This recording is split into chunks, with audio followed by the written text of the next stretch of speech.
And now, we are going to talk about economic features in an egalitarian society. First, here's pastoralism. Pastoralism refers to owning domesticated animals for production, transportation, or slaughter.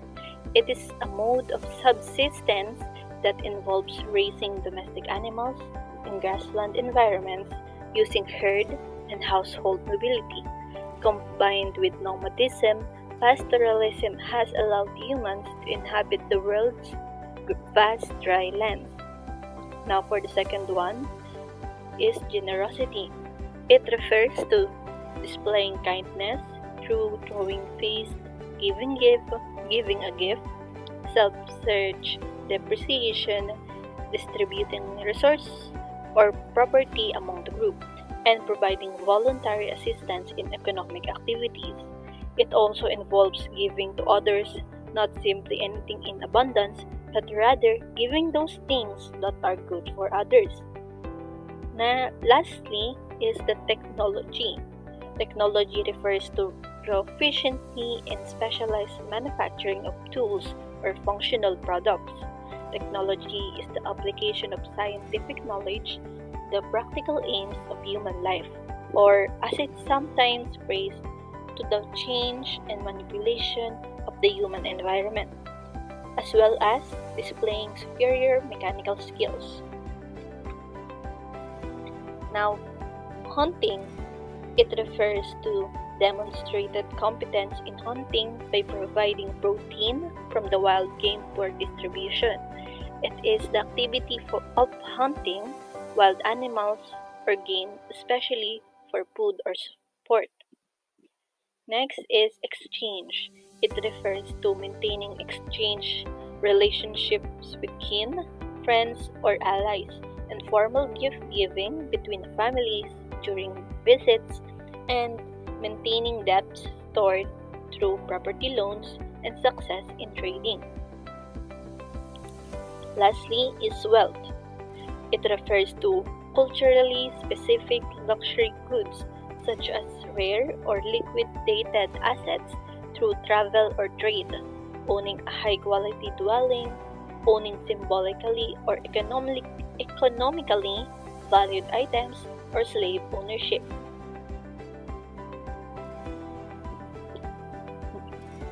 And lastly, for the economic features in an egalitarian society is horticulture. It refers to success in growing food, producing surpluses of staple crops consistently, yielding good harvests, proficiency in gathering wild plant foods, skill in tree felling, and maintaining productivity on cultivation. Now, for the political features in an egalitarian society, here's geographic knowledge.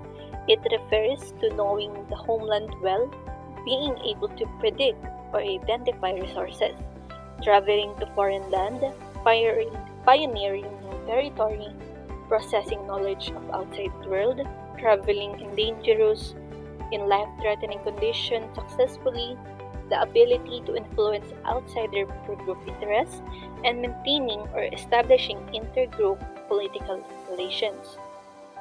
Next is kinship marriage. It refers to maintaining kin alliances, the ability to influence and organize distant kin, supporting extended kin in single household marriage for kin alliance, maintaining marriages in the interest of kin group, having many wives, or dependent and marriage exchange. By a kin marriage, we mean an incestuous marriage because it involves the sexual union of persons related by blood ties. When we refer to incestuous marriages or unions, we are concerned with these as established systems or social norms. We cannot take into consideration the infringement of social laws. So, here's oratory skill. It refers to organizing a large group of individuals under a common goal.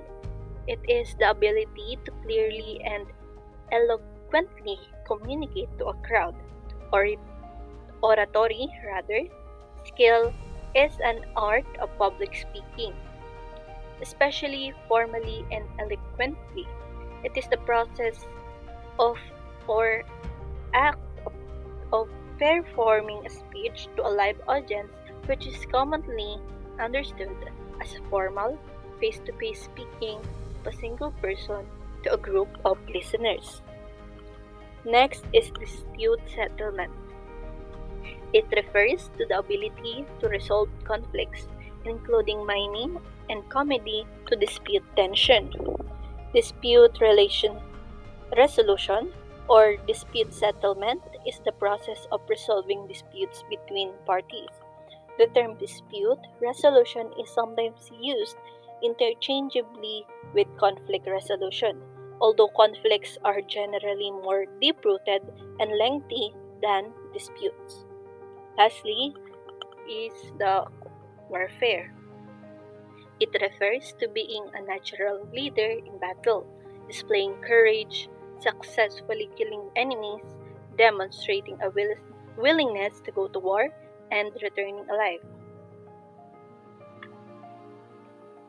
Now, for the ritual features of egalitarian society, here is augury. It refers to being able to predict events or catastrophes. It is the ability to interpret dreams and the foreseeing the future and foreseeing success. The next one is shamanism. Shamanism refers to successfully healing deceased individuals, possessions of supernatural spirits, application of medicinal plants or magical surgical techniques, the use and application of magic for healing purposes, or the manipulation of spirit world. Lastly is ceremony. Ceremony refers to displaying ritual leadership or experience, completion of initiating ceremonies associated with puberty of age set requirements, completion of cultural ceremonies related to the situation or needs, membership in elite or secret societies, or the ability to transfer ritual and ceremonial knowledge. Next is personality features of egalitarian society. So for the first one, self-control. It refers to maintaining reservation and control through tense situation, not displaying anger, taking a peaceful approach to many situations, and active avoiding conflict. Second is aggressiveness. Aggressiveness refers to the ability to express opinion, ideals vehemently when necessary, being able to express discontent without reservation, being forceful in aggressiveness with others, and gaining respect through aggressiveness display. Lastly is intelligence. Intelligence refers to being quick-witted and able to make good decisions on the spot, being knowledgeable on a variety of subjects, and displaying contextual knowledge or educational knowledge. Lastly, modern egalitarian theory. Modern egalitarian theory is a theory that rejects the classic definition of egalitarianism as a possible achievement economically, politically, and socially. Modern egalitarian theory, or new egalitarianism, outlines that if everyone had the same opportunity cost, then there would be no comparative advances and no one would gain from trading with each other. In essence, the immense gains people receive from trading with each other arise because they are unequal in characteristics and talents. These differences may be innate or developed so that people can gain from trading with each other. And that's all for today's lesson. We hope that you learned something. Thank you for listening.